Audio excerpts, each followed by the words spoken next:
Have you ever felt a chill run down your spine? Not from a ghost story, but from the cold, hard truth of human nature. Imagine a moment so pivotal, so utterly shattering, that it rips the fabric of your entire existence apart. It's a moment where the world you thought you knew, the people you believed loved you unconditionally, reveal a darkness you never imagined possible. This isn't just a story. It's a raw, unfiltered journey into the heart of betrayal and the unexpected light found in the deepest shadows. What if the very person meant to protect you, to fight for your life, chose instead to turn away, leaving you teetering on the edge of oblivion? And what if, in that desperate, fragile state, a new guardian emerged from the most unlikely place, rewriting your destiny? Prepare yourself, because what you're about to hear will challenge everything you thought you knew about family, loyalty, and the true meaning of unconditional love. This is my story, and it begins with a choice that almost cost me everything. The air was thick with the scent of blooming azaleas and the faint, sweet aroma of grilled peaches, a quintessential southern spring day in Willow Creek. I was 16, vibrant, and full of the kind of boundless energy only youth can truly possess, my heart brimming with the simple joy of a family gathering. It was the annual spring jubilee at my Aunt Clara's sprawling estate, a tradition as old as the ancient oak trees that shaded her manicured lawns. Laughter echoed across the meticulously kept gardens, mingling with the upbeat strumming of a bluegrass band. For a few precious hours, I felt utterly, completely at home, surrounded by cousins I adored and the comforting presence of my grandmother, Ilara, whose gentle smile always had a way of soothing any unspoken anxieties I carried. She was a beacon of warmth, her hands, gnarled with age, still capable of baking the most incredible lemon meringue pie, a taste that always transported me back to simpler, happier times. My own mother, Evelyn, was there too, flitting between conversations with an effortless grace, her perfectly coiffed blonde hair catching the sunlight. She was a vision of elegance, always impeccably dressed, her laughter a bright, tinkling sound that drew people in. Yet, even amidst the festive atmosphere, there was a subtle distance between us, a chasm that had widened over the years, filled with unspoken expectations and a quiet sense of being overlooked. My younger sister, Lily, a whirlwind of youthful exuberance, was her constant shadow, showered with attention and affection that I often found myself craving.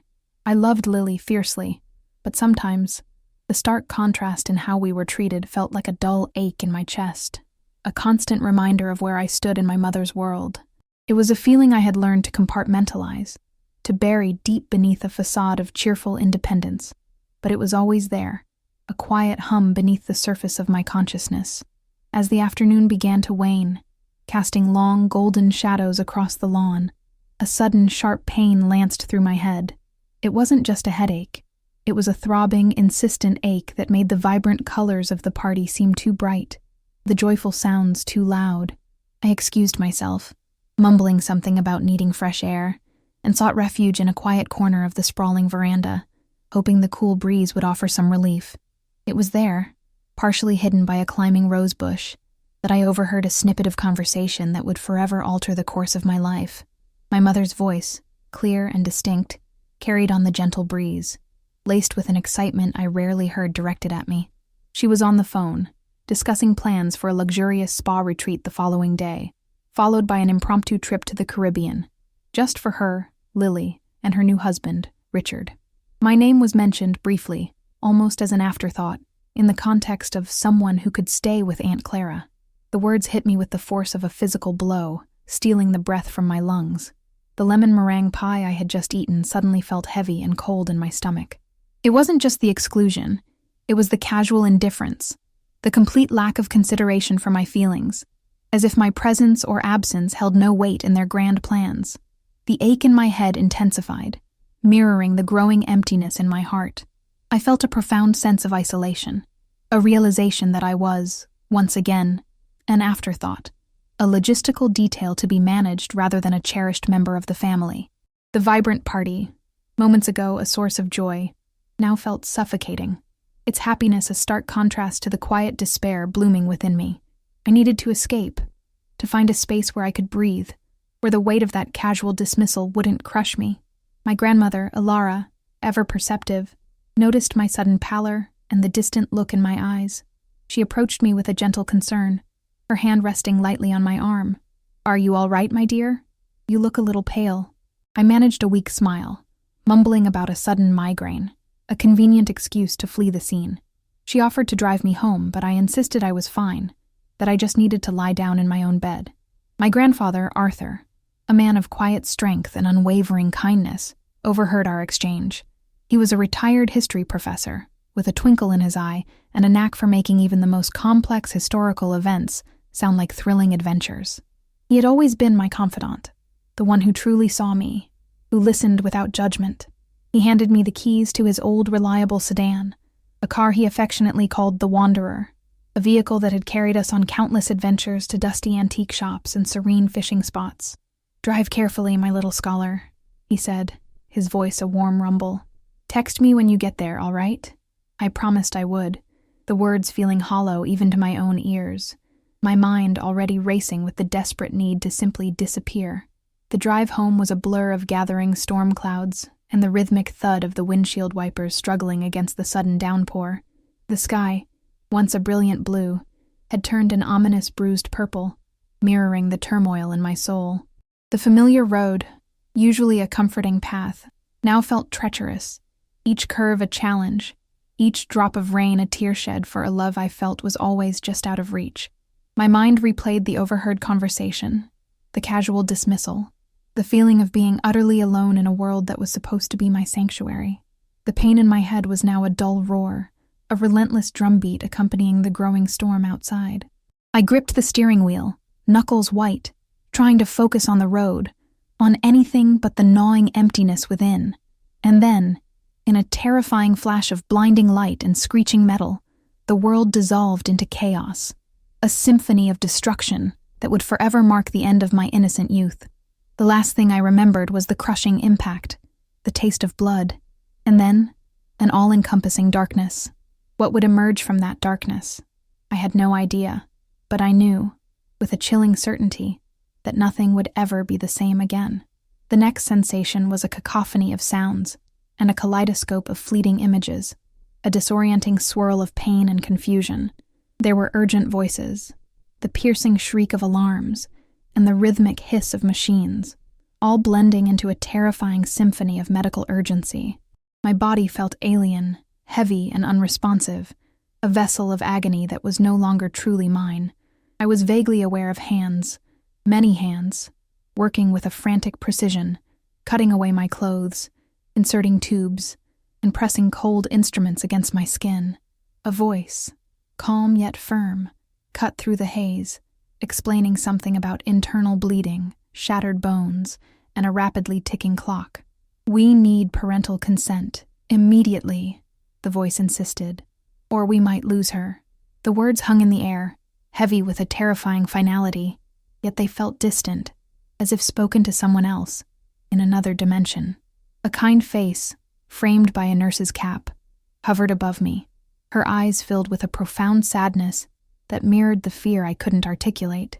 She held a phone to my ear, its screen glowing faintly, and I heard the muffled strains of tranquil spa music, a jarring contrast to the frantic energy of the emergency room. Then my mother's face appeared, distorted by the camera angle and the sheer absurdity of the situation. She was wearing a sheet mask, cucumber slices resting serenely over her eyes, a picture of pampered indulgence. Beside her, Lily was sprawled on a chaise lounge, earbuds in, engrossed in her phone, completely oblivious to the life-or-death drama unfolding. The nurse, her voice strained but professional, explained the gravity of my condition, angling the phone so my mother could see my bloodied, bruised face, the ventilator tube a stark intrusion. "Mrs. Davies," the nurse pleaded, using my mother's married name, "your daughter has life-threatening injuries. We need verbal consent for immediate surgery. She may not survive the next hour." My mother slowly peeled one cucumber slice from her eye, squinting at the screen, her expression one of mild annoyance rather than alarm. Lily, sensing a shift in the atmosphere, pulled an earbud out and leaned closer, a flicker of curiosity in her eyes. A doctor, his voice grave, stepped into the frame, reiterating the urgency, detailing the multiple fractures, the internal bleeding, the possible brain swelling. "Ma'am, we have to operate now," he stressed, his words a desperate plea. My mother sighed, a sound of exasperation, as if she had just been asked to perform an inconvenient chore. "If she doesn't make it," she said, her voice flat, devoid of any discernible emotion, "just call me when it's over. We're in the middle of a treatment, and I'm not driving all the way downtown to sign papers." The words were a dagger to my already fractured soul, a confirmation of every fear I had ever harbored about my place in her heart. Then, a chilling sound pierced the sterile air of the emergency room. Lily's short, sharp laugh. She quickly covered her mouth, but not before I saw her snap a screenshot of my battered face on the gurney. Her thumbs flew across the screen, a flurry of activity as she typed, sending the image to her group chat.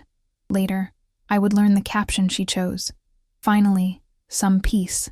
The nurse's hand, holding the phone, trembled visibly, her face a mask of disbelief and horror. A doctor behind her muttered, "Good heavens," and another whispered, "Get that recorded."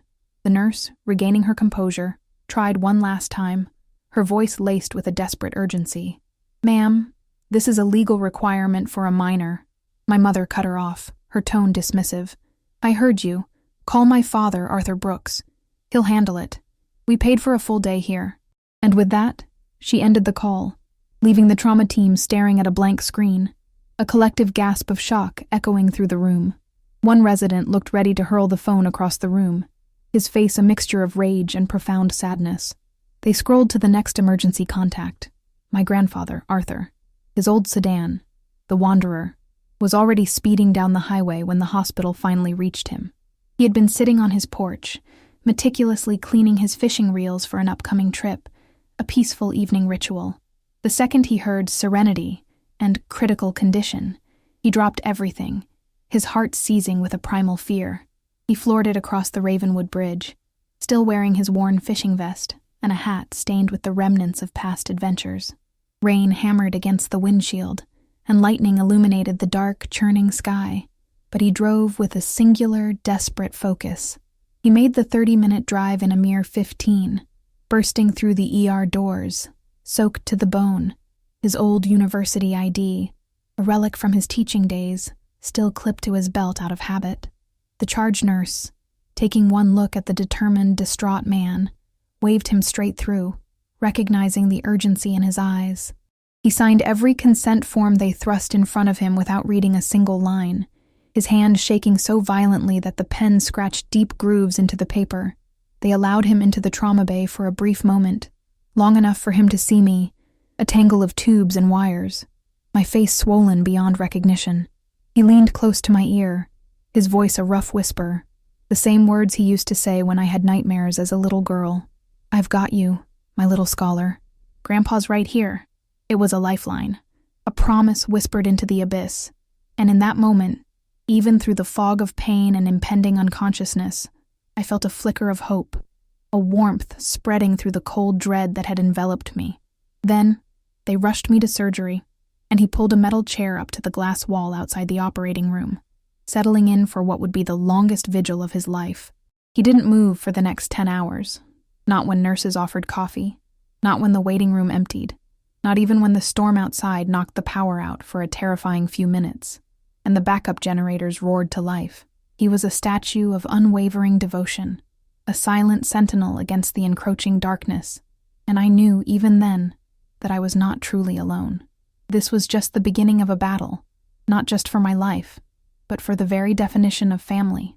The next 18 days blurred into an agonizing eternity, a relentless cycle of pain, medication, and the constant, unnerving symphony of the intensive care unit. The air was thick with the sterile scent of antiseptic and the palpable tension of fear, a heavy blanket that seemed to cling to everything. Machines hissed and beeped with a relentless rhythm, each pulse and whir a stark reminder of the thin, fragile line between life and death. My body, a patchwork of bandages and tubes, felt like a foreign entity, a vessel that had been brutally reassembled, each movement a fresh wave of agony. Yet, through the haze of pain and the induced sleep, there was a constant, comforting presence, a warmth that permeated the cold, clinical environment. It was my grandfather, Arthur, a steadfast anchor in a sea of uncertainty, He had claimed the worn vinyl recliner beside my bed as his own, a silent declaration that he would not be moved.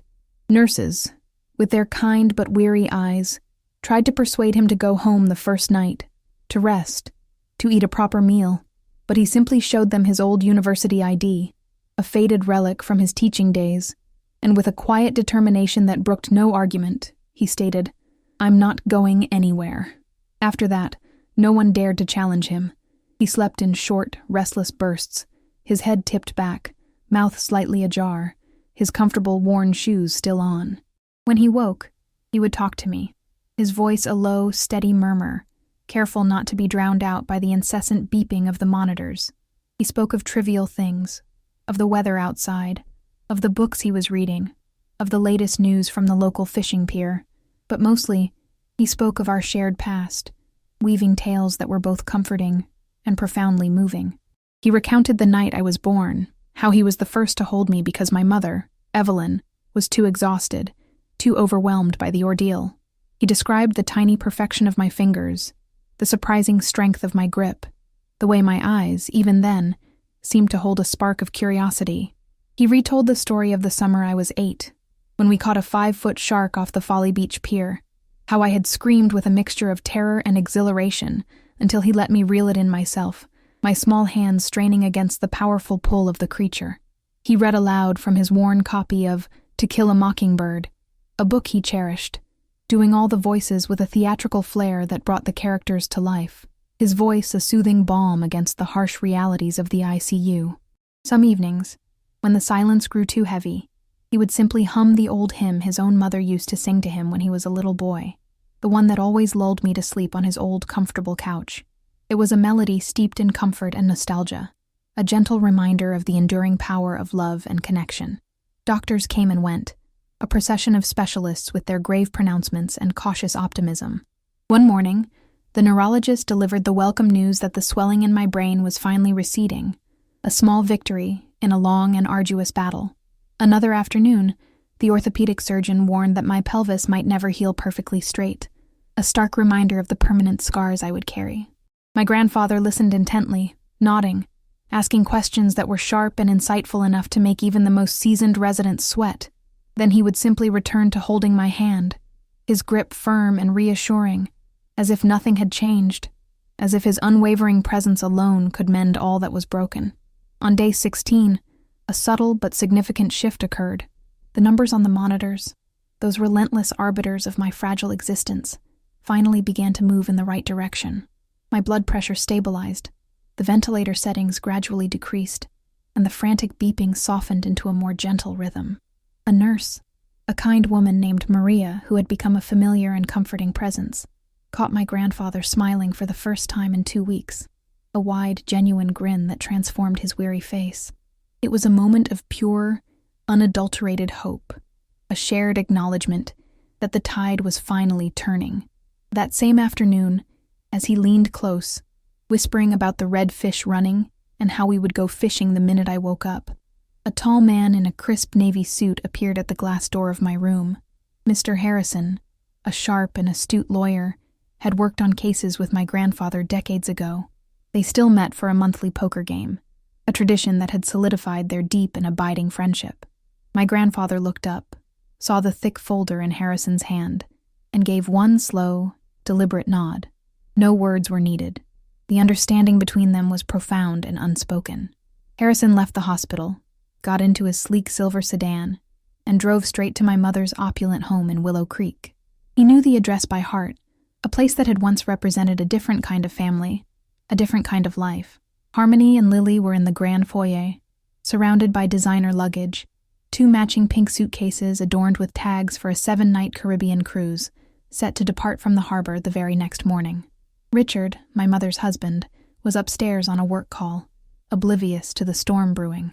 Lily was filming herself twirling in a new sundress for her social media, her face alight with youthful vanity. My mother, Evelyn, was meticulously double-checking passports, her mind clearly on the upcoming escape. The doorbell rang, a polite but insistent chime that would shatter their carefully constructed world. "What, mister?" Harrison carried in that folder would not only change their plans, but would begin to unravel the very fabric of their lives. setting in motion a chain of events that would redefine justice and reshape the meaning of family forever. The polite chime of the doorbell at the Willow Creek estate was a harbinger of change, a subtle tremor before an earthquake. Mr. Harrison, impeccably dressed and radiating an aura of quiet authority, introduced himself to my mother, Evelyn, with a calm professionalism that belied the gravity of his visit. He extended a thick, legal-sized envelope, its contents poised to dismantle the carefully curated world my mother and Lily inhabited. Evelyn, her brow furrowed with a hint of annoyance at the interruption, ripped it open with a dismissive flourish, her eyes scanning the documents within. Her perfectly made-up face, usually a mask of serene composure, slowly drained of color, turning a stark, ghostly white beneath her sun-kissed tan. Lily, mid-twirl for her social media, froze, her youthful exuberance replaced by a sudden, bewildered silence. Inside the envelope were 2 sets of papers, each a devastating blow.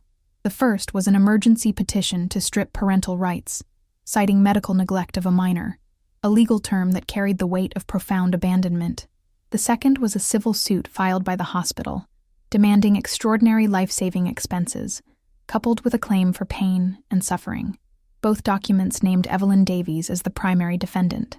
But then, a detail that sent a fresh wave of shock through my mother, because Lily, at 14, had actively participated in the refusal of consent and the callous act of taking and sharing my image. She too was named in the suit. The implications were staggering, reaching far beyond mere financial penalties, threatening to unravel their carefully constructed lives and expose their darkest actions to the harsh light of public scrutiny. Mr. Harrison's voice, calm and measured, cut through the sudden, stunned silence. You have 72 hours to respond. After that, the judge has already agreed to an emergency hearing. His words were not a threat, but a simple statement of fact, delivered with an unwavering conviction that left no room for doubt. My mother, her composure finally shattering, erupted into a torrent of furious denials, shouting about lawyers, about mistakes, about how dare anyone question her parenting. Her voice, usually so controlled, was now shrill and laced with a desperate panic. Lily, witnessing her mother's unraveling, burst into dramatic, theatrical tears, claiming she didn't mean anything by the texts, her performance clearly designed to elicit sympathy rather than genuine remorse. Mr. Harrison, unmoved by their histrionics, simply turned and walked back to his sleek silver sedan, leaving them amidst the wreckage of their shattered plans. Inside the grand, silent house, my mother slowly slid down the wall, clutching the damning papers to her chest, mascara running in black rivers down her pale cheeks, a stark contrast to her usual flawless appearance. Lily continued to wail, her cries focused entirely on the ruin of her spring break, the loss of her cruise, the injustice of her personal inconvenience. Richard, my mother's husband, drawn by the commotion, came downstairs, his face a picture of confusion. He took one look at the documents, his eyes widening in disbelief, and then his own complexion turned a sickly shade of white. The carefully constructed facade of their perfect family life was crumbling, exposed for the hollow shell it truly was, and the consequences were only just beginning to unfold. Back at the hospital, my grandfather, Arthur, remained a steadfast sentinel by my bedside. He never mentioned Mr. Harrison's visit, never spoke of the legal storm brewing outside the sterile walls of the ICU. His focus remained entirely on me, on the slow, arduous process of my recovery. He simply continued to hold my hand, his thumb gently stroking the back of my palm, a silent promise of unwavering support. He hummed that same old hymn, the melody a soft, comforting lullaby against the harsh beeping of the machines, his eyes fixed on my still, pale face, waiting with an almost unbearable patience for the day my eyes would finally open. His presence was a constant, tangible expression of love, a stark contrast to the chaos and betrayal unfolding beyond the hospital doors. 2 days later, a faint flicker of consciousness pierced the darkness.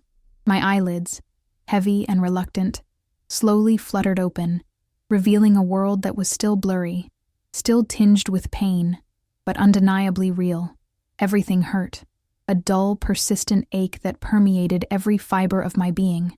My mouth tasted like metal and plastic, a bitter reminder of the tubes that had sustained me. The machine still beeped, but now, Their rhythm was softer, more gentle, a hopeful cadence rather than a frantic alarm. The first face I saw, hovering above me, was my grandfather's. His eyes, red-rimmed from sleepless nights, were alight with a joy so profound, so overwhelming, that his unshaven face seemed to split into an impossibly wide grin. "Hey, my little scholar," he whispered, his voice thick with emotion, cracking with relief. "Welcome back." I tried to speak, to respond, but only a rasp escaped my throat, my vocal cords still weak and unused. He pressed the call button, summoning a nurse, then gently lifted the whiteboard at the foot of my bed so I could read it. In bold black marker, the words stood out, clear and undeniable. Legal guardian, Arthur Brooks. I stared at the words until they blurred through a fresh wave of tears, tears that rolled sideways into my ears, not from pain, but from an overwhelming, soul-deep relief. He wiped them away with a thumb that still smelled faintly of shrimp and salt air, a scent that was now inextricably linked with safety, with love, with home. The world had shifted, irrevocably, and in that moment, I knew, with a certainty that settled deep in my bones, that I was finally, truly safe. But the journey ahead, the path to healing and understanding, was only just beginning, and the full weight of what had transpired was yet to be revealed. Over the next few hours, in the quiet intervals between nurses checking my vitals and doctors shining lights into my eyes, my grandfather, Arthur, gently recounted everything that had transpired. He spoke with a quiet honesty, his voice steady, never sugarcoating the brutal truth, just as he never had throughout my life. He described the FaceTime call, the tranquil spa music, my mother's exact words, chilling in their indifference. He told me about Lily's cruel screenshot, the casual cruelty of her caption, the swiftness with which she had shared my broken image. He detailed the papers served to my mother and sister while I lay unconscious, fighting for my life, the legal battle that had begun without my knowledge. Each word was a revelation, a piece of a puzzle I hadn't known existed, slowly forming a picture of profound betrayal and unexpected devotion. I cried again, harder this time, not from physical pain, which was still a constant companion, but from a relief so deep, so overwhelming, that it felt like drowning in reverse. It was the release of years of unspoken anxieties, of feeling perpetually secondary, of always striving for a love that felt just out of reach. The tears cleansed something within me, washing away the last vestiges of a hope I had unknowingly clung to, a hope that my mother would one day see me, truly see me, and choose me. In that moment, surrounded by the sterile hum of machines and the unwavering presence of my grandfather, I understood that I had been chosen, not by blood, but by an act of pure, selfless love.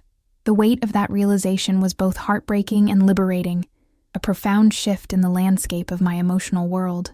3 weeks later, they finally let me go home, but it wasn't to the grand, impersonal house in Willow Creek, the one filled with echoes of neglect and indifference. Instead, my new home was my grandfather's small, charming brick house in West Ashley, a place that had always been my sanctuary, now transformed into my haven. The salt air, a familiar and comforting scent, filled my lungs the second he carried me over the threshold, a gentle embrace from the coastal town that had always felt more like home than any other.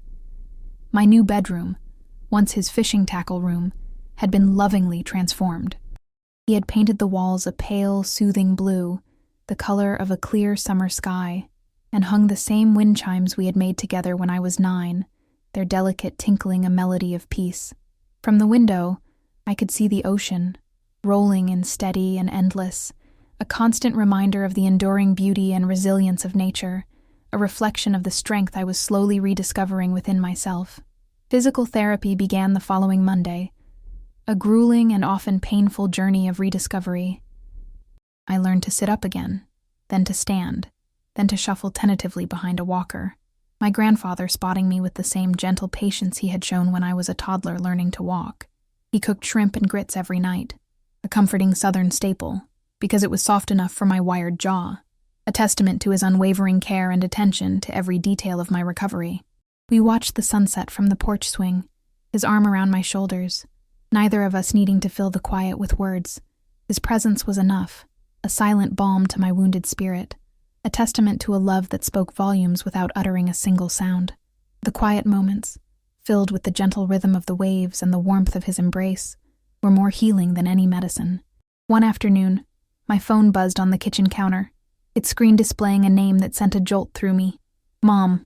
I stared at it for 10 long rings, the vibration a persistent reminder of a past I was actively trying to leave behind.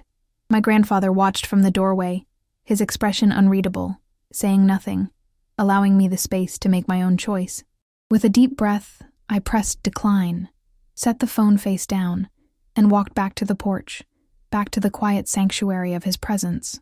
That was the only time she ever tried to reach out, a single half-hearted attempt that confirmed the finality of our separation. Across town, my mother's husband, Richard, filed for divorce the same week. His company had just landed a massive contract with the Port Authority, and the last thing he needed was headlines about child abandonment tied to his name. He moved out of the Willow Creek house before the ink dried, taking only his clothes and his golf clubs, severing ties with a swift, calculated precision. Lily, my sister, lost her mind on social media for about 3 days, a flurry of dramatic posts and self-pitying rants, then went radio silent when colleges started pulling scholarship offers, citing conduct incompatible with the values of the institution. The consequences of their actions were unfolding, slowly but surely, reshaping their lives in ways they had never anticipated. My grandfather never brought it up unless I asked, and when I did, he answered with a simple, profound wisdom. "They made their choice, my little scholar," he would say, his voice gentle but firm. "Now we make ours." Some nights, the pain in my hips and back would wake me screaming, a raw, visceral reminder of the trauma my body had endured. He would shuffle in, wearing his old university sweats, sit on the edge of my bed, and hold my hand until the meds kicked in, his presence a steady anchor against the waves of agony. Other nights, I would wake to the sound of him praying out loud in the living room, his voice rough with emotion, asking for enough years to see me whole again. His unwavering faith, his quiet strength, and his boundless love were the true medicine, the spiritual balm that slowly, painstakingly, began to mend not just my body, but my fractured soul. By the time the last of my stitches were removed and the heavy casts were replaced by lighter braces, I could walk the length of the pier without stopping, a monumental achievement that filled me with a quiet sense of triumph. My grandfather, Arthur, marked the occasion by buying 2 new fishing rods and a bucket of fresh shrimp, a silent celebration of my progress. We sat at the very end of the pier, where the water turned a deep, mysterious green, our lines cast into the endless expanse, not catching much but not caring. The sun, a warm benediction, burned away the last lingering scent of antiseptic from my skin, replacing it with the invigorating aroma of salt and sea. It was during one of these peaceful evenings, as the wind whipped my hair across my face and the horizon stretched out before me, vast and limitless, that a profound realization settled deep within my soul. I wasn't waiting for anything anymore. No apology, no explanation, no second chance from those who had turned away. The ocean just kept moving, same as always, a powerful metaphor for life's relentless forward motion, and I too was learning to move with it, leaving the past in its wake. A couple of months later, the day of the preliminary hearing arrived, a somber occasion that felt both inevitable and surreal. The courthouse on Broad Street, an imposing structure of old stone and polished wood, smelled faintly of old paper and floor wax, a scent that spoke of countless stories, countless judgments. I walked in on crutches, a physical reminder of my journey, my grandfather on one side, his presence a fortress of strength, and Mr. Harrison, my lawyer, on the other, his demeanor calm and reassuring. My mother, Evelyn, sat at the defendant's table, looking smaller than I remembered, her hair pulled back tightly, her eyes puffy and devoid of makeup, a stark contrast to her usual polished appearance. She clutched a tissue she never used, a nervous habit that betrayed her inner turmoil. Lily slouched beside her, dressed in a private school blazer that now seemed ill-fitting, staring at the floor, her arms crossed so tightly her knuckles went white, a picture of sullen defiance. The judge, a woman with steel-gray hair and an air of no-nonsense authority, adjusted her glasses and instructed the bailiff to roll the recording. The courtroom went utterly silent as the FaceTime call played on the large screen, a chilling replay of the most traumatic moment of my life. My broken body on the gurney, the ventilator tube a stark intrusion, the muffled spa music in the background, a grotesque soundtrack to my near-death experience. Then, my mother's voice, clear and cold, echoed through the room. "If she doesn't make it, just call me when it's over." A collective gasp rippled through the courtroom, a visceral reaction to the raw, unfeeling words. Lily's sharp, callous laugh followed, and then, the screenshot of my bloody face, with her cruel caption underneath, flashed across the screen. A juror in the back actually gasped, her hand flying to her mouth in disbelief. Mr. Harrison then laid the phone records on the bench, a damning trail of digital evidence. Lily had forwarded the photo to 7 different group chats within 4 minutes of taking it, a testament to her utter lack of empathy. One message, displayed for all to see, read, "One less person stealing my spring break." The judge's pen, which had been moving steadily across her notepad, stopped. She looked at my mother for a long, hard moment, her gaze piercing, filled with a quiet fury. "Mrs. Davies," she said, her voice like ice, each word a shard of glass. "In 23 years on this bench, I have never heard a parent speak about their child this way, while that child was fighting for her life." The weight of her words hung heavy in the air, a pronouncement of moral condemnation. "Temporary full custody is immediately transferred to Arthur Brooks, effective today. We'll see you back here for the permanent hearing." She banged the gavel so hard the sound echoed off the marble walls, a resounding declaration of justice. 3 days later, the ripple effects of that judgment began to spread. My mother, Evelyn, was fired from her job at the South Carolina State Credit Union. Background checks are mandatory for anyone handling federal funds, and medical neglect of a minor is an automatic disqualifier. Security escorted her out with a cardboard box, her once pristine professional life now in tatters. Lily's full-ride academic scholarship to the College of Charleston was revoked the same week. The admissions board cited conduct incompatible with the values of the institution, a public shaming that stripped her of her future aspirations. Suddenly, the private high school that had once worshipped her, where she had been the queen bee, started whispering behind her back, her social standing crumbling around her. Within a month, the Grand Willow Creek House, once a symbol of their affluence, went into foreclosure. Richard's name was already off the deed. He had signed everything over to protect his assets, leaving my mother and sister to face the financial ruin alone. Mother and daughter moved into a 2-bedroom apartment off Savannah Highway, the kind with peeling paint and a broken elevator, a stark contrast to their former luxurious life. Lily lost her car, a symbol of her freedom and privilege. My mother took a night job stocking shelves at a grocery store to cover rent, her hands, once accustomed to manicures and designer bags, now calloused and tired. Meanwhile, I started real therapy, a journey of profound healing and self-discovery. Twice a week, a van picked me up for outpatient physical rehab at the local medical university. I learned how to climb stairs again, how to balance on a Bosu ball, how to trust my own legs, each small victory a testament to my resilience. My grandfather drove me every single time, waiting patiently in the lobby, reading the same 3 fishing magazines until I emerged, sweating and shaking but stronger. On Thursdays, I saw a trauma counselor named Dr. Elena Ramirez. We sat in a small office that smelled faintly of lavender and talked about nightmares, about the simmering rage I carried, about the day I realized I never wanted to hear my mother's voice again. My grandfather waited in his old sedan, windows down, the country music station playing low, never once complaining about the heat, his silent support a constant, unwavering presence. Some afternoons, when the pain in my hips grew too loud, I'd sit on the back deck of his house, throwing pieces of bread to the gulls, and he would join me with 2 sweet teas, and we'd watch the tide go out, a shared moment of quiet contemplation. He never tried to fix my anger. He just let me feel it, a profound gift of acceptance. The path ahead was still long, but I was no longer walking it alone, and the promise of a truly chosen family was slowly, beautifully taking shape. What new challenges, what deeper truths would this journey reveal? The summer months unfolded with a gentle rhythm, each passing day bringing a subtle but significant improvement to my physical and emotional landscape. The persistent limp that had been my constant companion slowly began to fade, a testament to the grueling hours spent in physical therapy and the unwavering support of my grandfather. The doctors, with their cautious optimism, assured me that most of it would disappear entirely by my 18th birthday, a milestone that felt both distant and eagerly anticipated. One evening, as the sun dipped below the horizon, painting the sky in hues of fiery orange and soft lavender, I made it all the way to the end of Folly Pier and back without stopping, a triumphant journey that filled me with a profound sense of accomplishment. My grandfather, ever watchful, met me halfway, carrying a blanket and a flashlight.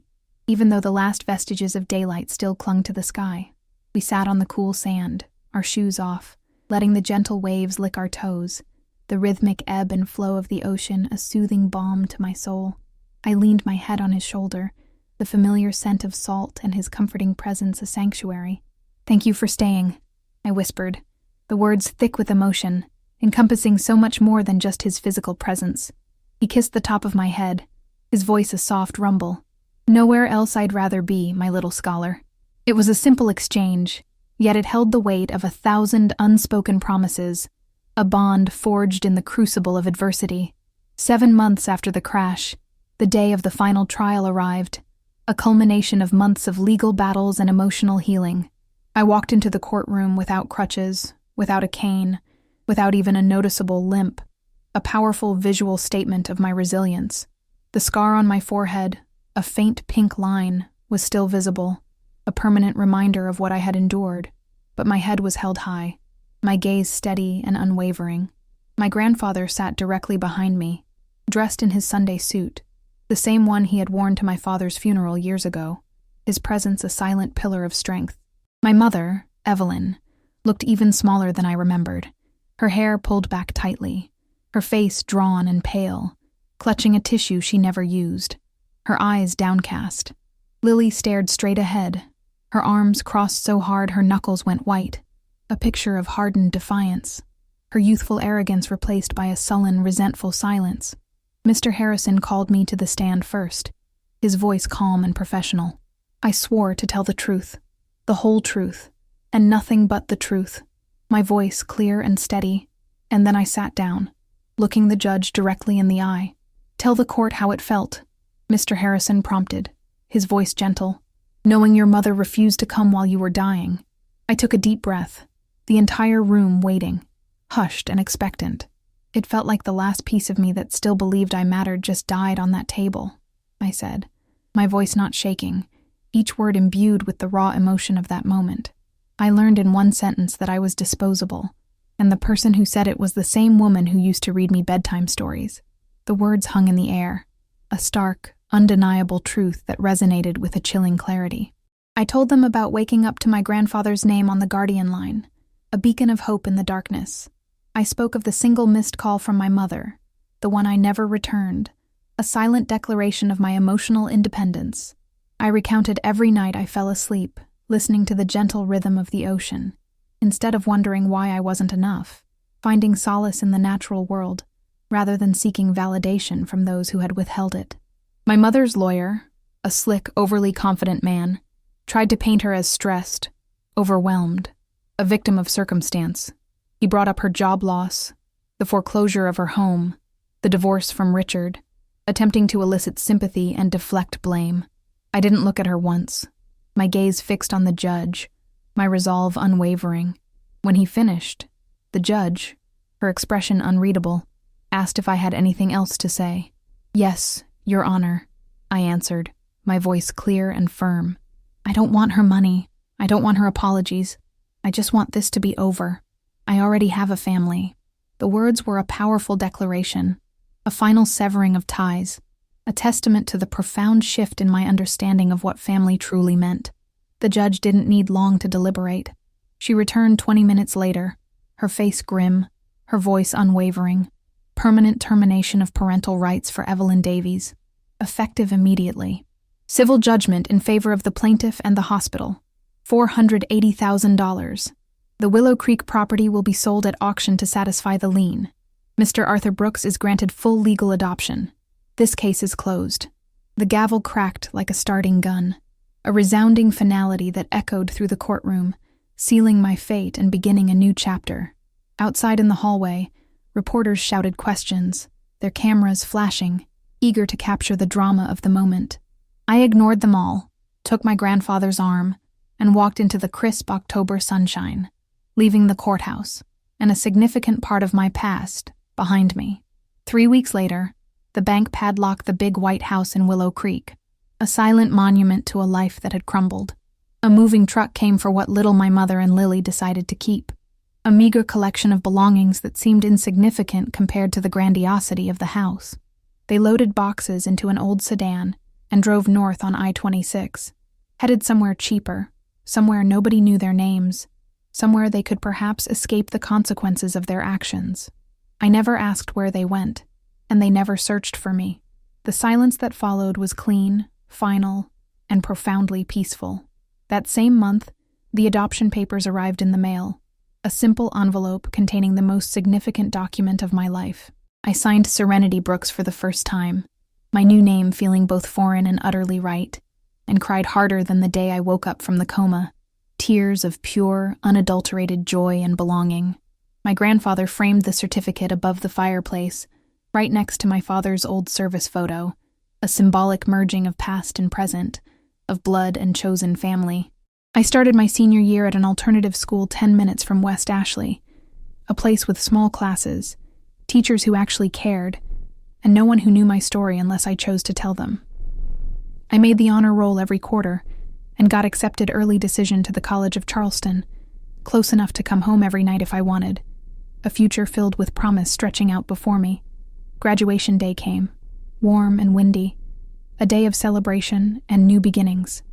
I wore the pale blue cap and gown, the same color as the bedroom walls my grandfather had painted for me, a subtle nod to the sanctuary he had created.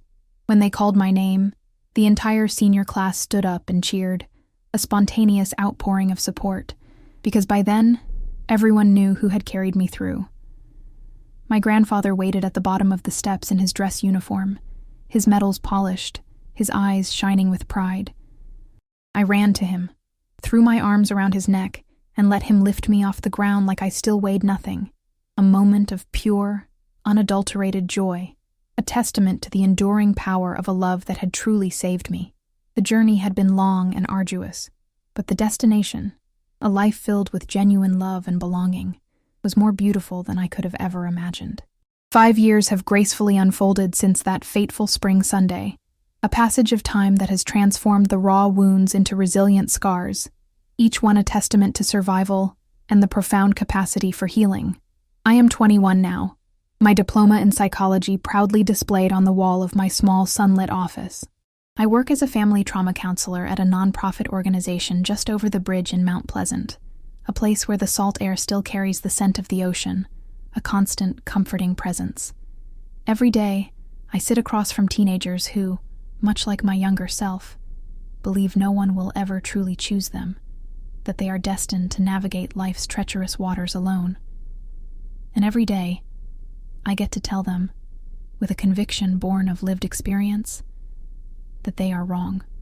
Because someone chose me, someone fought for me, when the people who were supposed to love me most walked away without a backward glance.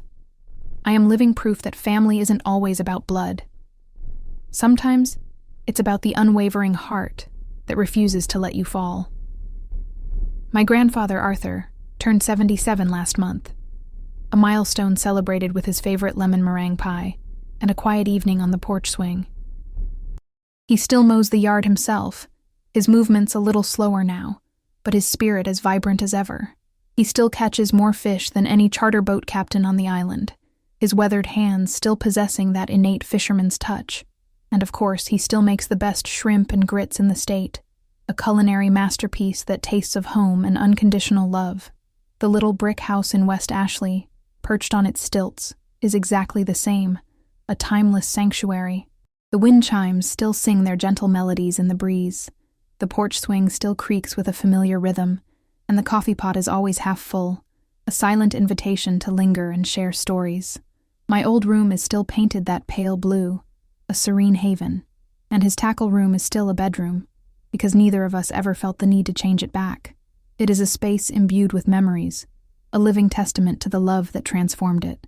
We eat dinner on the deck most nights, watching the dolphins chase mullet in the surf, their graceful arcs a mesmerizing dance against the backdrop of the setting sun.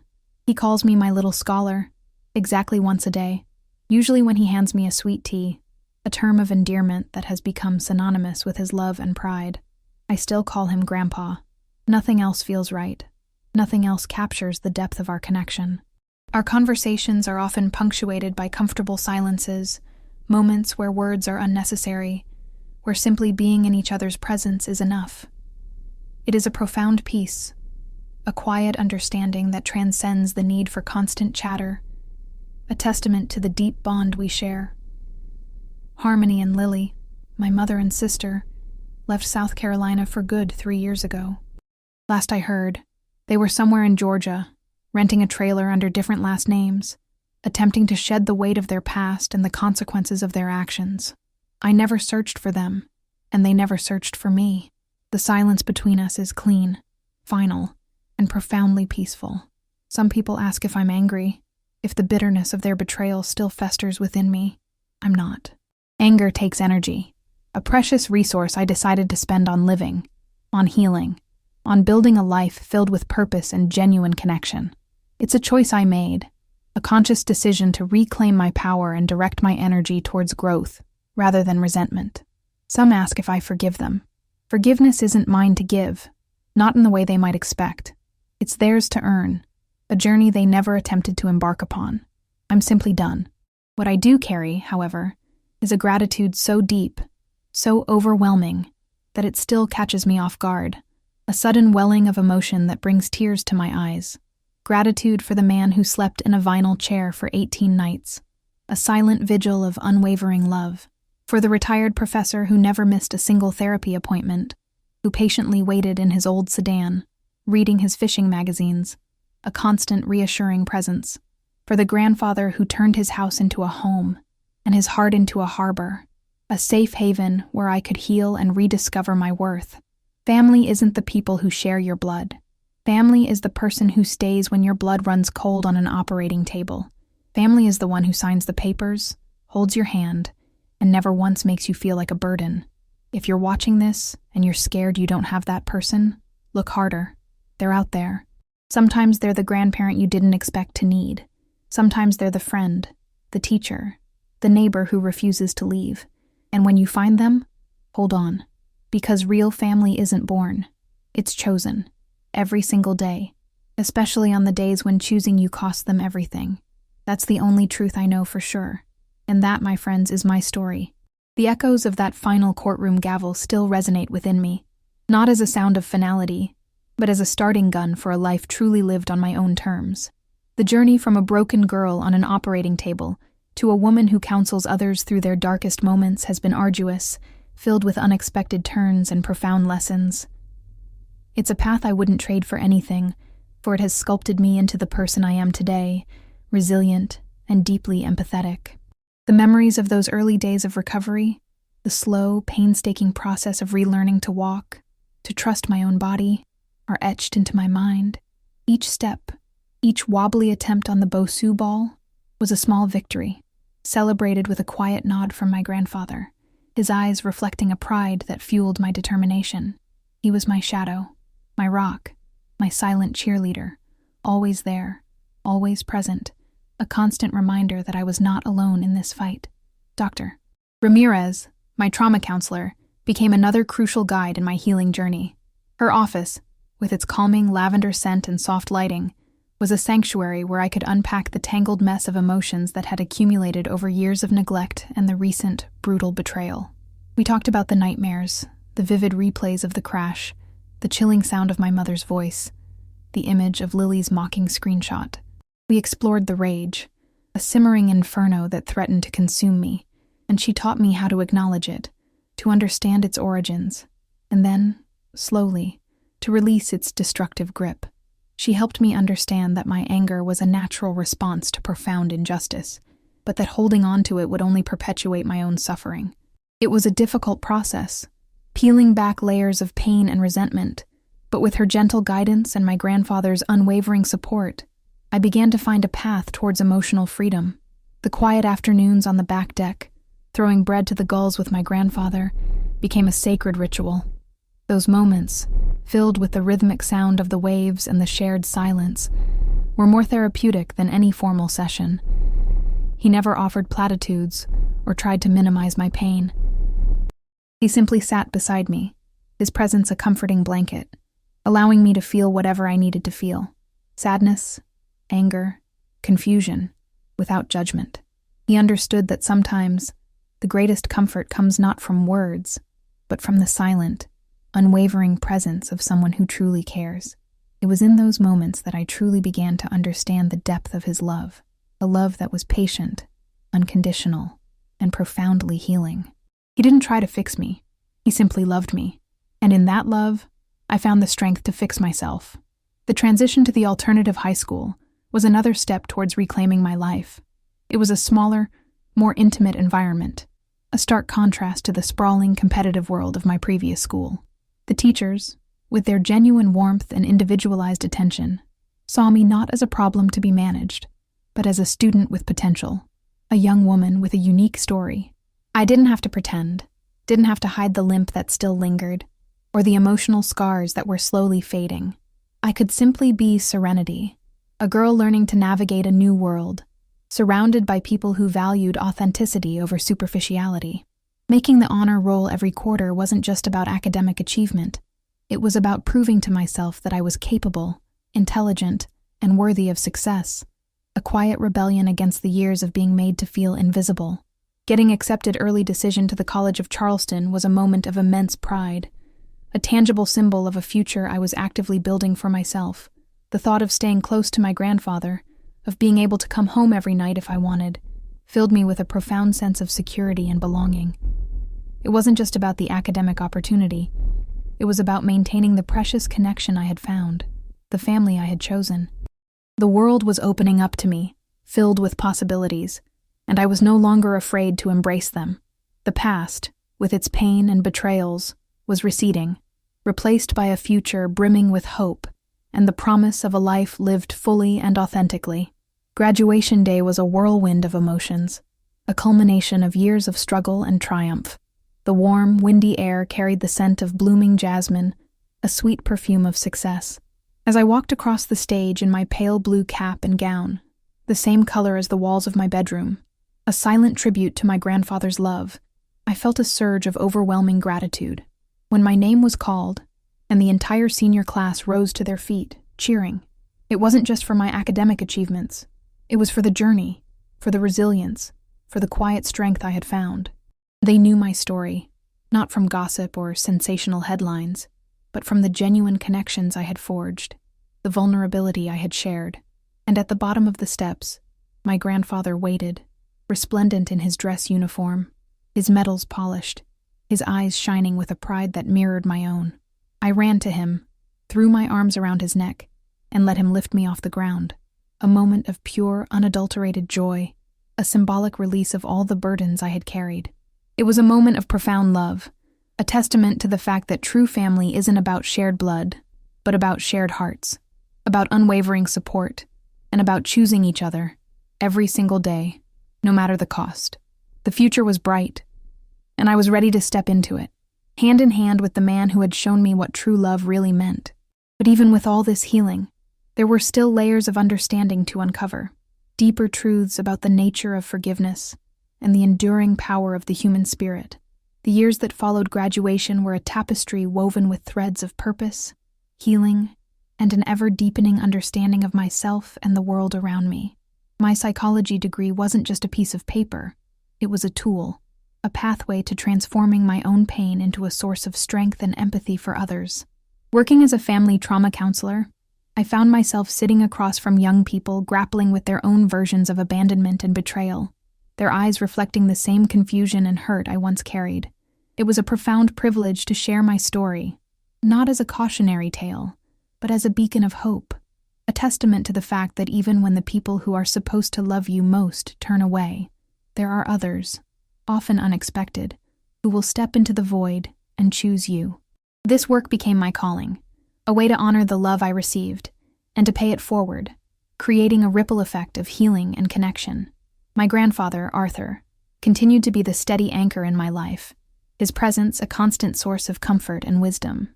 His 77th birthday, celebrated with the familiar scent of lemon meringue pie and the gentle creak of the porch swing, was a joyous occasion, a quiet affirmation of the precious time we shared.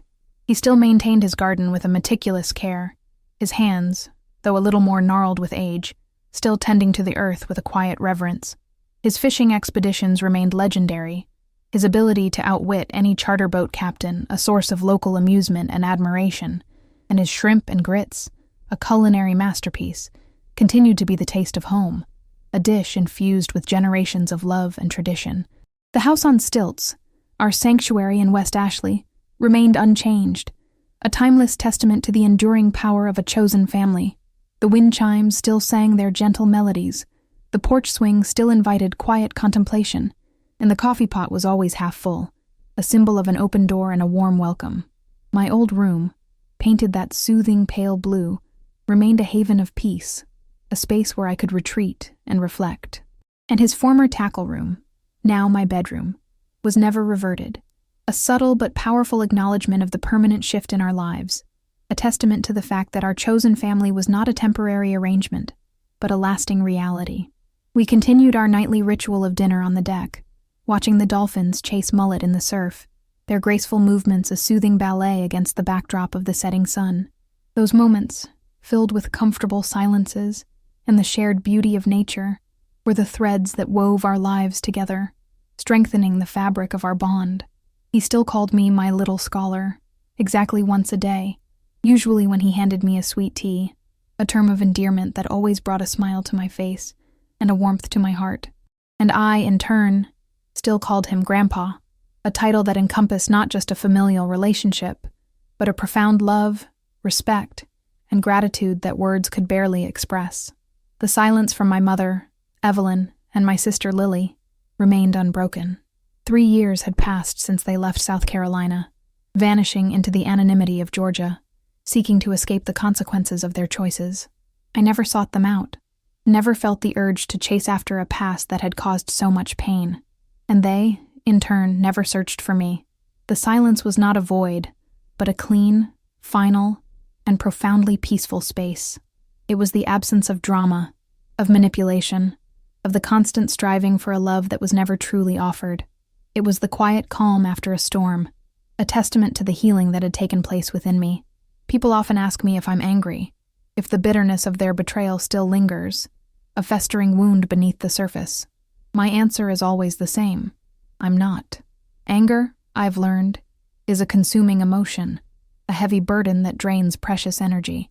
I made a conscious choice, years ago, to spend that energy on living, on healing, on building a life filled with purpose, joy, and genuine connection. It was a decision to reclaim my power, to direct my focus towards growth and gratitude rather than resentment and bitterness. It wasn't an easy choice, but it was a necessary one, a crucial step towards true emotional freedom. And then there's the question of forgiveness. Some ask if I forgive them. My response is nuanced, born of deep reflection and personal truth. Forgiveness, in the way they might expect, isn't mine to give. It's theirs to earn, a journey of remorse, accountability, and genuine change that they never attempted to embark upon. I'm simply done with the emotional entanglement, done with the need for their validation or their acknowledgement.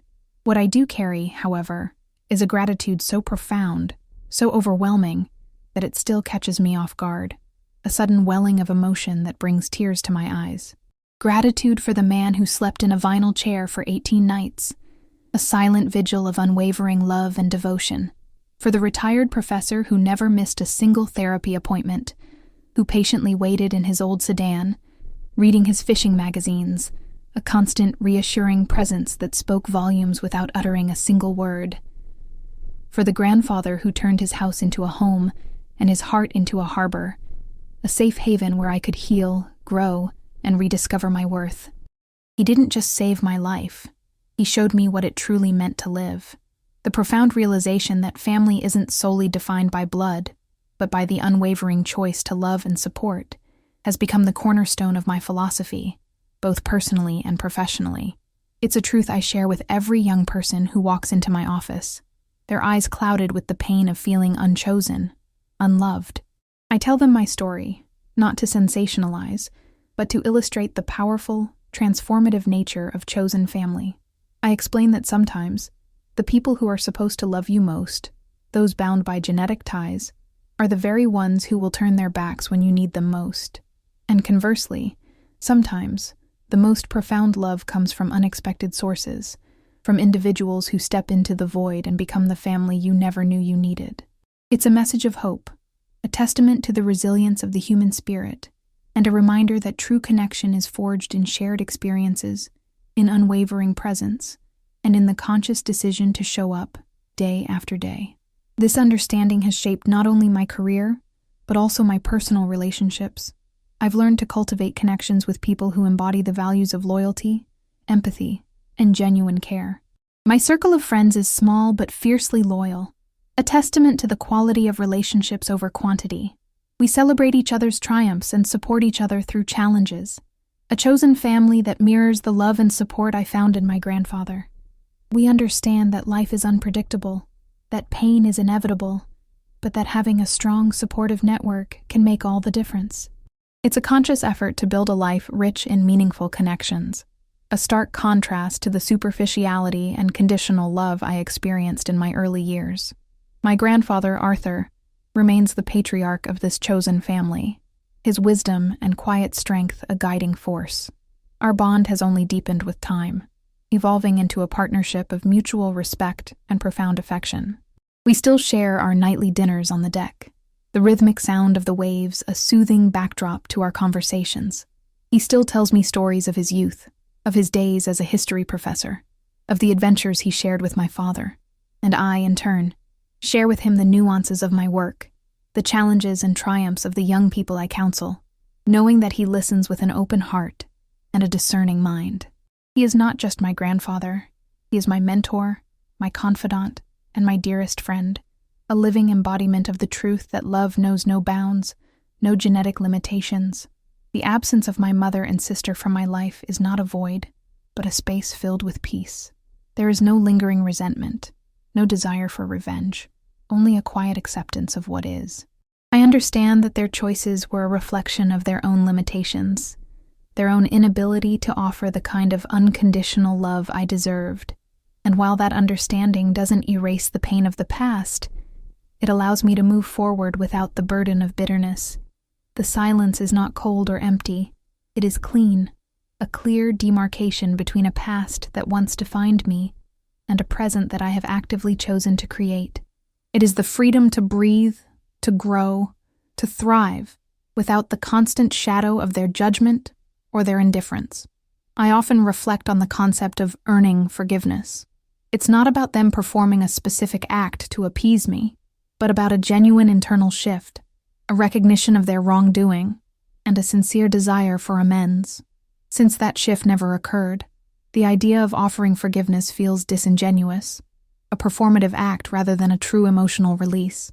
Instead, I have found a different kind of peace, one that comes from self-acceptance, from recognizing my own worth, and from choosing to invest my emotional energy in relationships that nourish and uplift me. It's a form of self-preservation, a conscious decision to protect my heart and my spirit from further harm. This isn't anger, it's self-love, a boundary set with clarity and conviction. The gratitude I feel for my grandfather is a living, breathing force within me, a constant wellspring of emotion that still catches me by surprise. It's in the warmth of the sun on my face, the scent of salt in the air, the gentle creak of the porch swing. It's in the quiet moments of shared laughter, the knowing glances, the unspoken understanding that passes between us. He didn't just save my life. He gave me a life worth living, a life filled with genuine love, purpose, and belonging. He showed me that true family isn't about shared blood, but about shared hearts, about unwavering support, and about choosing each other, every single day, no matter the cost. His love was a beacon in my darkest hour, a guiding light that led me out of the shadows and into a future brighter than I could have ever imagined. And that, I believe, is the most profound truth of all, a truth that continues to unfold and deepen with each passing year. The story of my life is not just a tale of survival, but a testament to the transformative power of love, resilience, and the beautiful, often unexpected journey of finding where you truly belong. What other profound lessons would this journey continue to reveal? The journey of healing is rarely linear, and even with the profound peace I've found, there are moments when the shadows of the past try to creep back in. Sometimes, a particular scent, a phrase overheard, or a fleeting image can trigger a memory, a ghost of the pain I once carried. But now, I have the tools, the resilience, and the unwavering support system to navigate these moments, to acknowledge the feelings without allowing them to consume me. My work as a trauma counselor has not only allowed me to help others, but has also provided a deeper understanding of my own healing process. I've learned that trauma leaves an imprint, a subtle scar on the soul, but it doesn't have to define your entire existence. It can, in fact, become a catalyst for profound growth, a source of empathy and strength that allows you to connect with others on a deeper, more meaningful level. I often share with my clients the concept of reparenting oneself, of actively choosing to provide the love, validation, and protection that was withheld in childhood. For me, this process was inextricably linked with my grandfather's presence. He didn't just become my legal guardian, he became the embodiment of unconditional love, a living example of what a true parent should be. Through his actions, his unwavering support, his patient listening, he showed me what it felt like to be truly cherished, truly seen, and in doing so, he helped me internalize that sense of worth, to understand that I was inherently deserving of love, regardless of my mother's inability to provide it. This internal shift was perhaps the most profound aspect of my healing, moving from a place of seeking external validation to cultivating an inner sense of self-worth. The little brick house in West Ashley, with its pale blue bedroom and the constant lullaby of the ocean, remains my sanctuary. It's more than just a house. It's a living testament to resilience, to love, to the power of a chosen family. Every creak of the porch swing, every tinkle of the wind chimes, every scent of my grandfather's cooking is imbued with meaning, a reminder of the life we've built together. It's a place where I feel safe, truly safe, a feeling that was once a distant dream. This sense of security has allowed me to flourish, to pursue my passions, to build a career that is both fulfilling and impactful. It's a foundation upon which I can confidently build my future, knowing that I have a home, both physically and emotionally, where I am always welcome, always loved. My relationship with my grandfather continues to evolve, deepening with each passing year. We've moved beyond the initial dynamic of guardian and ward, into a profound friendship built on mutual respect, shared experiences, and an unbreakable bond. We still have our quiet dinners on the deck, watching the sunset, but now our conversations are often more philosophical, exploring the complexities of life, the nature of human connection, and the enduring mysteries of the universe. He shares his vast knowledge of history and literature, and I, in turn, share insights from my work, from the human stories I encounter daily. It's a beautiful exchange, a testament to the richness of a relationship that transcends generations and conventional definitions. The absence of my biological family from my life has become a quiet strength, a testament to the power of letting go. There are no holidays filled with forced smiles and strained conversations, no lingering anxieties about disappointing expectations. Instead, our holidays are filled with the warmth of chosen friends, with laughter, good food, and genuine connection. It's a celebration of the family we've built, a testament to the fact that joy can be found even in the wake of profound loss.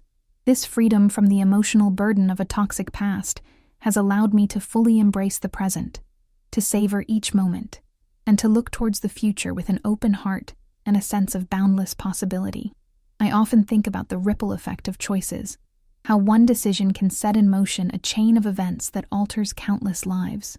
My mother's choice, made in a moment of callous indifference, not only nearly cost me my life, but also set her and Lily on a path of profound loss and isolation. And my grandfather's choice, made in a moment of desperate love, not only saved my life, but also created a new, beautiful future for both of us.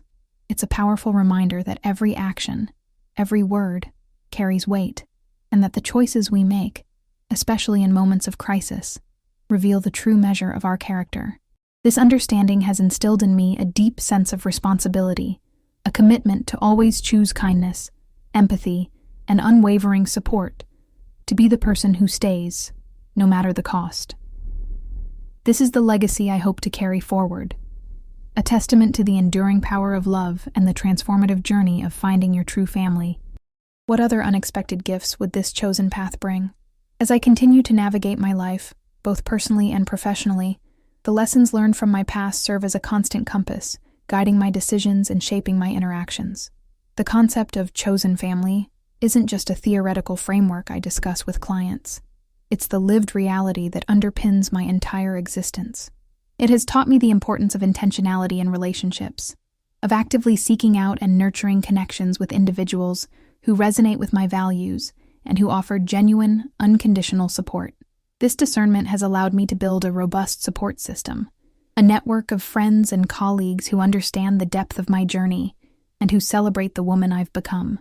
It's a stark contrast to the superficiality that once characterized my early life, a testament to the profound shift in my priorities and my understanding of true connection. My work as a family trauma counselor has become more than just a profession. It's a profound extension of my own healing.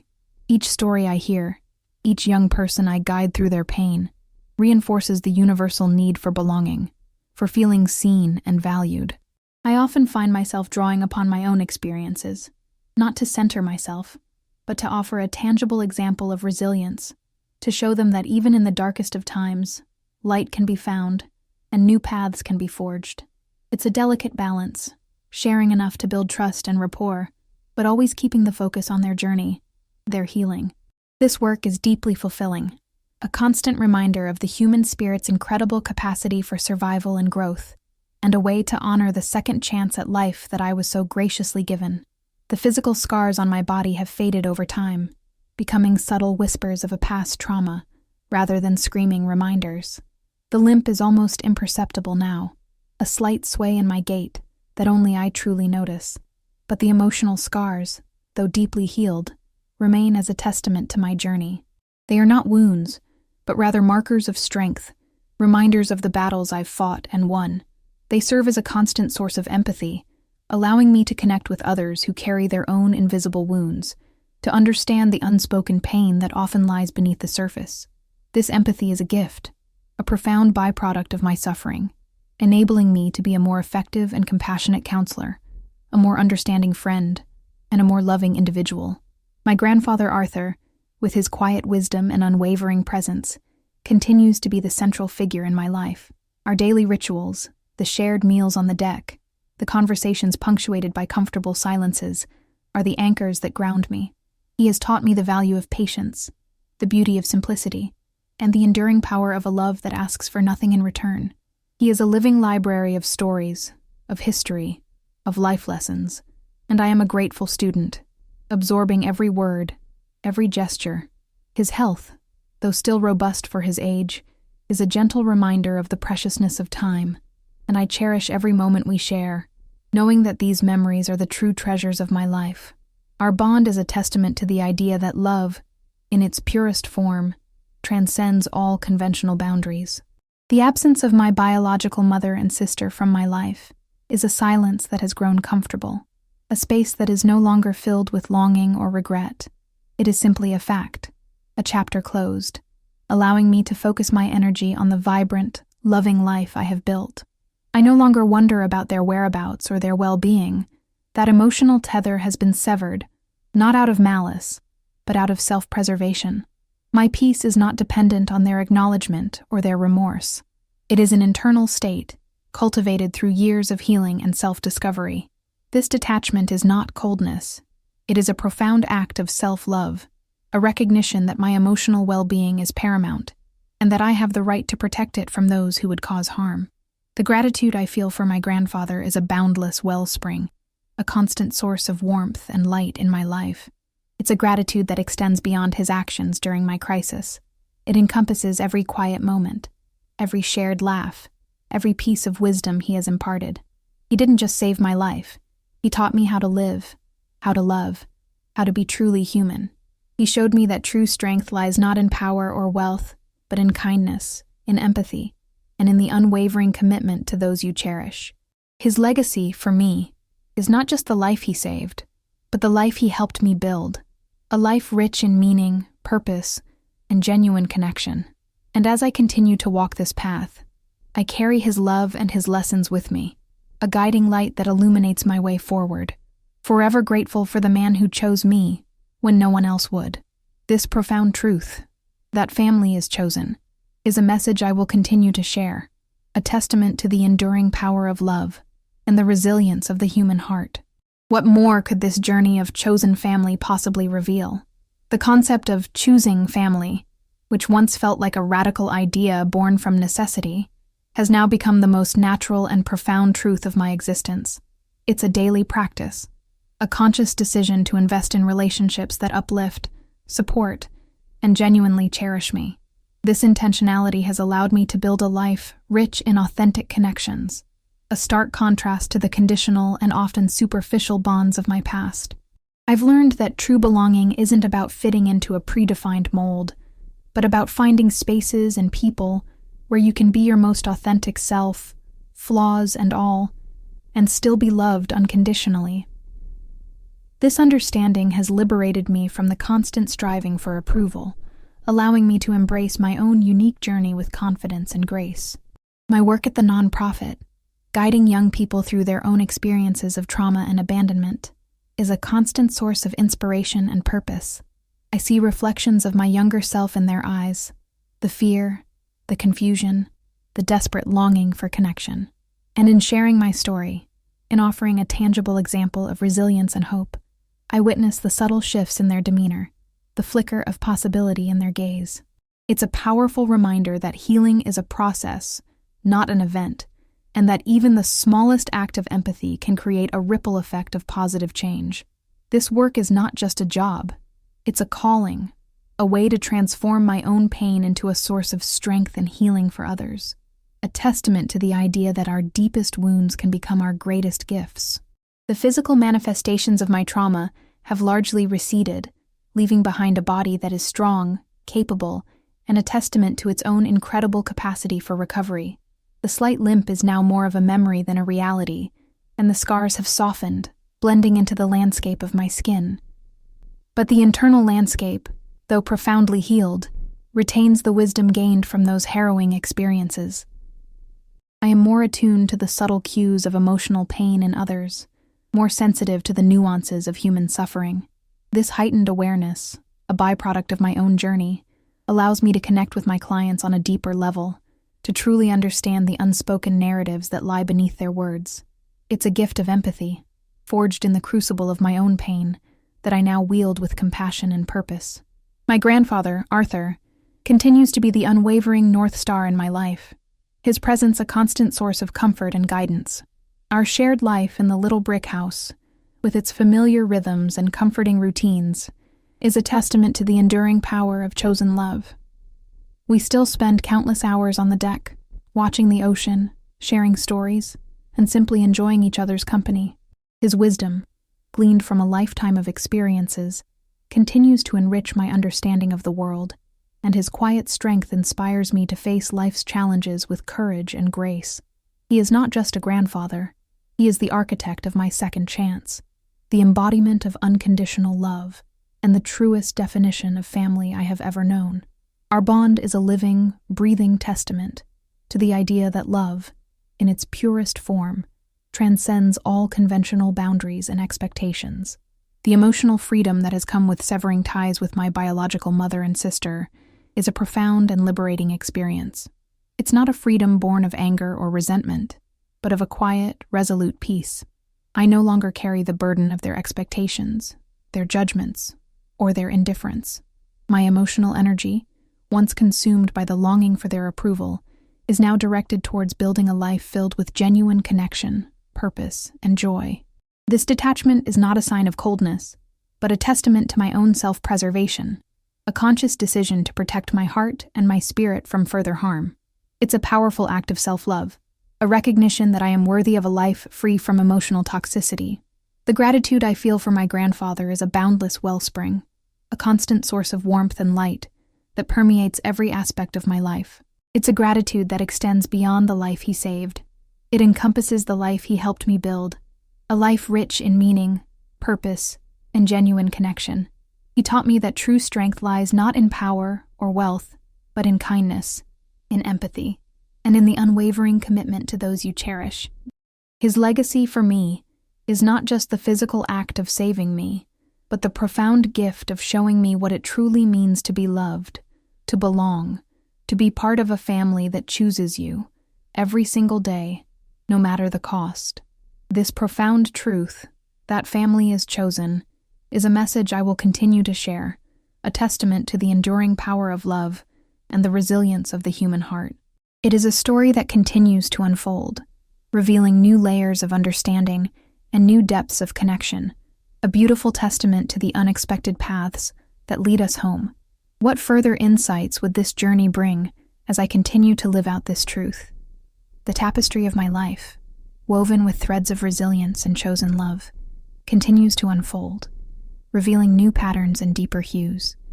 Each day, I strive to embody the lessons my grandfather taught me, to live with kindness, empathy, and an unwavering commitment to genuine connection. This conscious effort has not only enriched my own life, but has also allowed me to be a more effective and compassionate guide for the young people I counsel.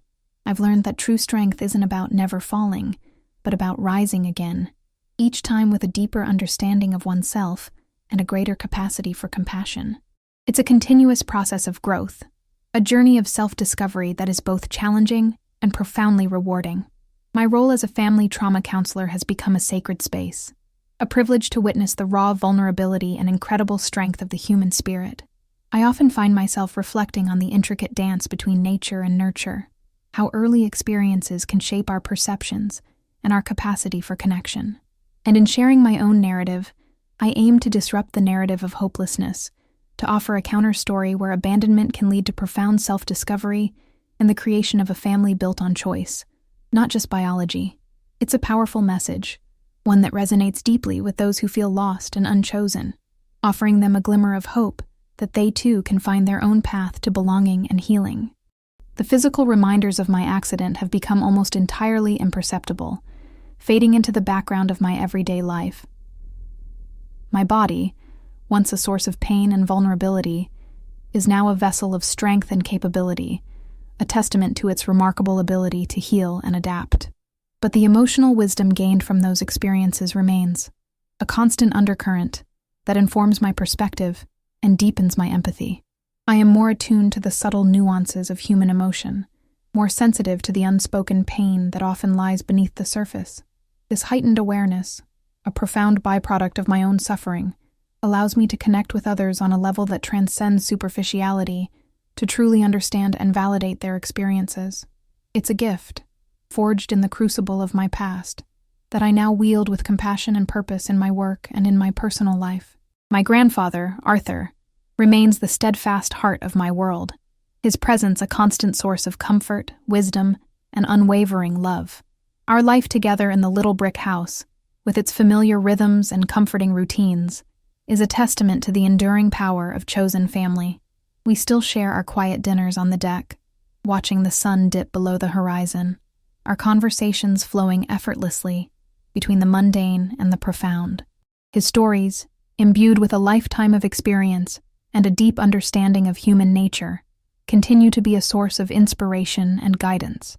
He is not just a grandfather, he is the living embodiment of what it means to be truly present, truly loving, truly family. Our bond is a beautiful, evolving testament to the idea that love, in its purest form, transcends all conventional boundaries and expectations, growing richer and deeper with each passing year. The emotional freedom that has come with the complete severance of ties with my biological mother and sister is a profound and liberating experience. It is a peace that has settled deep within my soul, a quiet understanding that I am no longer bound by the expectations or the pain of a past that sought to diminish me. My emotional energy, once consumed by the longing for their approval, is now directed towards building a life filled with genuine connection, purpose, and joy.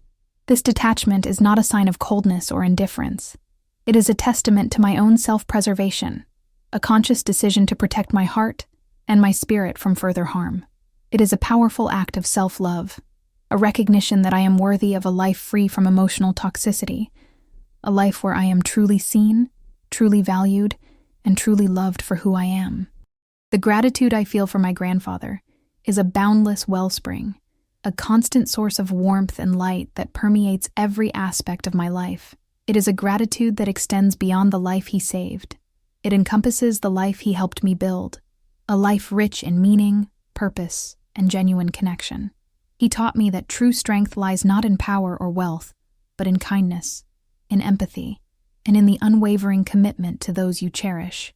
His legacy for me is not just the physical act of saving me, but the profound gift of showing me what it truly means to be loved, to belong, to be part of a family that chooses you every single day, no matter the cost.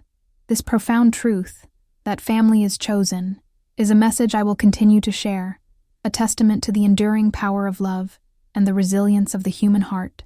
It is a story that continues to unfold, revealing new layers of understanding and new depths of connection, a beautiful testament to the unexpected paths that lead us home, and the incredible journey of finding where you truly belong. What further wisdom would this journey impart as I continue to live out this truth, day by day? The journey of life, I've come to understand, is not about avoiding storms, but about learning to navigate them, and more importantly, about finding the anchors that hold you steady when the winds rage. My grandfather, Arthur, has been that unwavering anchor for me, a constant presence in a world that once felt chaotic and unpredictable. His quiet strength, his unwavering belief in me, and his boundless love have been the compass that guided me through my darkest hours and into the light. This profound understanding of true support has not only shaped my personal life, but has also deeply influenced my professional approach, allowing me to connect with my clients on a level of authentic empathy that transcends mere clinical understanding. In my work as a family trauma counselor, I often emphasize the importance of identifying and nurturing healthy attachments. For many of the young people I counsel, the concept of a secure attachment figure is foreign, a missing piece in their emotional development. I share with them, in appropriate ways, how my grandfather stepped into that role, how his consistent presence and unconditional love rewired my understanding of what it means to be cared for. It's a powerful message, demonstrating that even if early attachments were broken or absent, it is possible to form new, healthy bonds that can heal old wounds and build a foundation for future well-being. This work is incredibly rewarding, a testament to the human capacity for resilience and the transformative power of genuine connection. The physical scars on my body, once stark reminders of a brutal past, have softened into faint lines, almost imperceptible to the casual observer.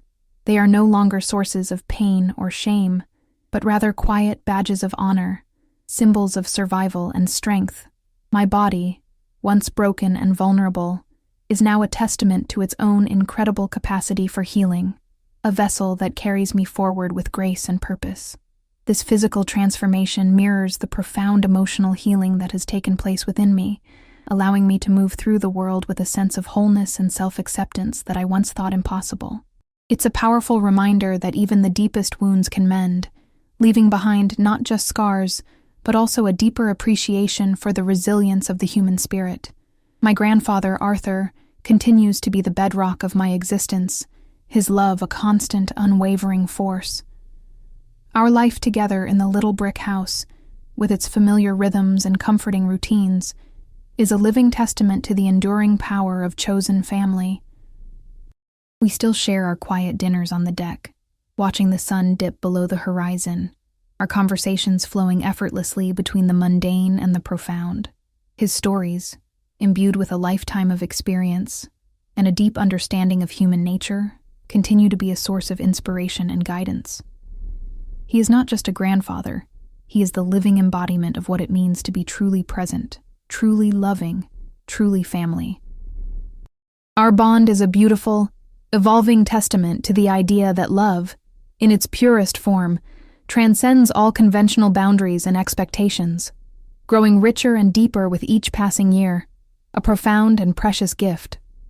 The emotional freedom that has come with the complete severance of ties with my biological mother and sister is a profound and liberating experience. It is a peace that has settled deep within my soul, a quiet understanding that I am no longer bound by the expectations or the pain of a past that sought to diminish me. My emotional energy, once consumed by the longing for their approval, is now directed towards building a life filled with genuine connection, purpose, and joy. This detachment is not a sign of coldness or indifference. It is a testament to my own self-preservation, a conscious decision to protect my heart and my spirit from further harm. It is a powerful act of self-love, a recognition that I am worthy of a life free from emotional toxicity, a life where I am truly seen, truly valued, and truly loved for who I am, by those who genuinely choose to be in my life. The gratitude I feel for my grandfather is a boundless wellspring, a constant source of warmth and light that permeates every aspect of my life. It is a gratitude that extends beyond the life he saved. It encompasses the life he helped me build, a life rich in meaning, purpose, and genuine connection. He taught me that true strength lies not in power or wealth, but in kindness, in empathy, and in the unwavering commitment to those you cherish. His legacy for me is not just the physical act of saving me, but the profound gift of showing me what it truly means to be loved, to belong, to be part of a family that chooses you every single day, no matter the cost. This profound truth, that family is chosen, is a message I will continue to share, a testament to the enduring power of love and the resilience of the human heart. It is a story that continues to unfold, revealing new layers of understanding and new depths of connection, a beautiful testament to the unexpected paths that lead us home, and the incredible journey of finding where you truly belong, a journey that continues to shape and define me. As I reflect on the intricate tapestry of my life, I often marvel at the unexpected turns and profound lessons that have shaped my journey. The concept of resilience, once an abstract term, has become a lived reality, a testament to the human spirit's remarkable capacity to endure, adapt, and ultimately thrive in the face of adversity. My grandfather, Arthur, remains the living embodiment of this resilience, his unwavering spirit and boundless love serving as a constant source of inspiration. He taught me that true strength isn't about avoiding pain, but about facing it head-on, with courage and an open heart, knowing that even in the darkest moments, there is always the potential for growth and transformation. In my role as a family trauma counselor, I frequently encounter individuals who feel trapped by their past, convinced that their early experiences of abandonment or betrayal have irrevocably defined their future. It is in these moments that I draw upon my own narrative, not to minimize their pain, but to offer a tangible example of how it is possible to rewrite one's story. I emphasize that while we cannot change the past, we absolutely have the power to change our relationship with it, to choose how we respond to our wounds, and to actively build a future filled with hope and genuine connection. This message of empowerment, rooted in my own journey, resonates deeply with my clients, offering them a glimmer of possibility and a pathway towards their own healing. The physical landscape of my life, once marked by the stark realities of a hospital room and the limitations of a broken body, has transformed into a vibrant canvas of health and vitality. My daily runs along the beach, the feel of the sand beneath my feet, the invigorating scent of the ocean air, are not just physical activities. They are profound acts of gratitude, celebrations of a body that has healed, a spirit that has soared. The faint scars that remain are no longer sources of pain or shame, but rather quiet reminders of the battles I've fought and won, symbols of a strength that was forged in the crucible of adversity. This physical freedom mirrors the profound emotional liberation I have experienced, allowing me to move through the world with a sense of grace, purpose, and an unshakable belief in my own resilience. My grandfather, Arthur, continues to be the unwavering North Star in my life, his presence a constant source of comfort, wisdom, and unconditional love.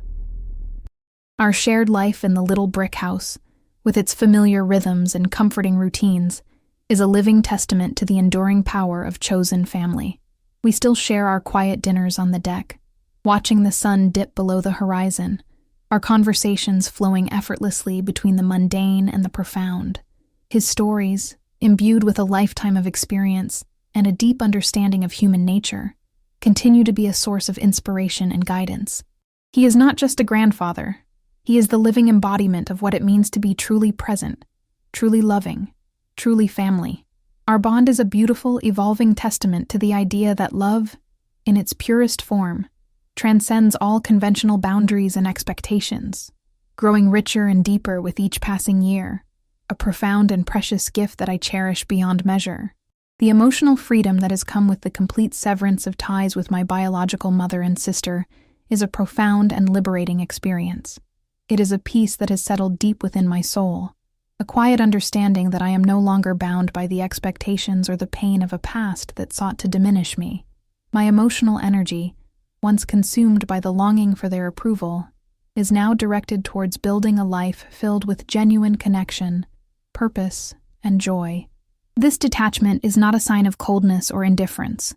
It is a testament to my own self-preservation, a conscious decision to protect my heart and my spirit from further harm. It is a powerful act of self-love, a recognition that I am worthy of a life free from emotional toxicity, a life where I am truly seen, truly valued, and truly loved for who I am, by those who genuinely choose to be in my life. The gratitude I feel for my grandfather is a boundless wellspring, a constant source of warmth and light that permeates every aspect of my life. It is a gratitude that extends beyond the life he saved. It encompasses the life he helped me build, a life rich in meaning, purpose, and genuine connection. He taught me that true strength lies not in power or wealth, but in kindness, in empathy, and in the unwavering commitment to those you cherish. His legacy for me is not just the physical act of saving me, but the profound gift of showing me what it truly means to be loved, to belong, to be part of a family that chooses you every single day, no matter the cost. This profound truth, that family is chosen, is a message I will continue to share, a testament to the enduring power of love and the resilience of the human heart. It is a story that continues to unfold, revealing new layers of understanding and new depths of connection, a beautiful testament to the unexpected paths that lead us home, and the incredible journey of finding where you truly belong, a journey that continues to shape and define me, day by day, year by year. The journey of my life, a narrative once steeped in pain and abandonment, has blossomed into a testament of resilience, love, and the profound power of choice. Each sunrise over the ocean, each shared laugh with my grandfather, each moment of connection with a client, reinforces the truth that even from the ashes of despair, a beautiful and meaningful life can emerge. I've learned that the greatest strength lies not in avoiding vulnerability, but in embracing it, in allowing ourselves to be seen, to be loved, and to connect with others on a level of authentic humanity. This understanding has transformed my existence, turning past wounds into sources of profound empathy and purpose. In my professional life, I continue to advocate for the power of chosen family, for the idea that healing often begins when individuals find a safe harbor, a place where they are unconditionally accepted and supported. I see the light flicker in the eyes of my clients when they realize that their past does not have to dictate their future, that they have the agency to build new relationships, to create their own networks of love and support.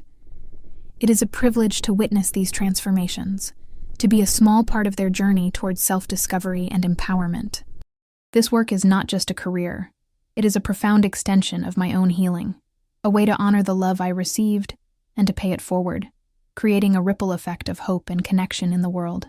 The physical landscape of my life, once marked by the stark realities of a hospital room and the limitations of a broken body, has transformed into a vibrant canvas of health and vitality. My daily runs along the beach, the feel of the sand beneath my feet, the invigorating scent of the ocean air, are not just physical activities. They are profound acts of gratitude, celebrations of a body that has healed, a spirit that has soared. The faint scars that remain are no longer sources of pain or shame, but rather quiet reminders of the battles I've fought and won, symbols of a strength that was forged in the crucible of adversity. This physical freedom mirrors the profound emotional liberation I have experienced, allowing me to move through the world with a sense of grace, purpose, and an unshakable belief in my own resilience. My grandfather, Arthur, continues to be the unwavering North Star in my life, his presence a constant source of comfort, wisdom, and unconditional love. Our shared life in the little brick house, with its familiar rhythms and comforting routines, is a living testament to the enduring power of chosen family. We still share our quiet dinners on the deck, watching the sun dip below the horizon, our conversations flowing effortlessly between the mundane and the profound. His stories, imbued with a lifetime of experience and a deep understanding of human nature, continue to be a source of inspiration and guidance. He is not just a grandfather. He is the living embodiment of what it means to be truly present, truly loving, truly family. Our bond is a beautiful, evolving testament to the idea that love, in its purest form, transcends all conventional boundaries and expectations, growing richer and deeper with each passing year, a profound and precious gift that I cherish beyond measure. The emotional freedom that has come with the complete severance of ties with my biological mother and sister is a profound and liberating experience. It is a peace that has settled deep within my soul, a quiet understanding that I am no longer bound by the expectations or the pain of a past that sought to diminish me. My emotional energy, once consumed by the longing for their approval, is now directed towards building a life filled with genuine connection, purpose, and joy. This detachment is not a sign of coldness or indifference. It is a testament to my own self-preservation, a conscious decision to protect my heart and my spirit from further harm. It is a powerful act of self-love, a recognition that I am worthy of a life free from emotional toxicity, a life where I am truly seen, truly valued, and truly loved for who I am, by those who genuinely choose to be in my life. The gratitude I feel for my grandfather is a boundless wellspring, a constant source of warmth and light that permeates every aspect of my life. It is a gratitude that extends beyond the life he saved. It encompasses the life he helped me build, a life rich in meaning, purpose, and genuine connection.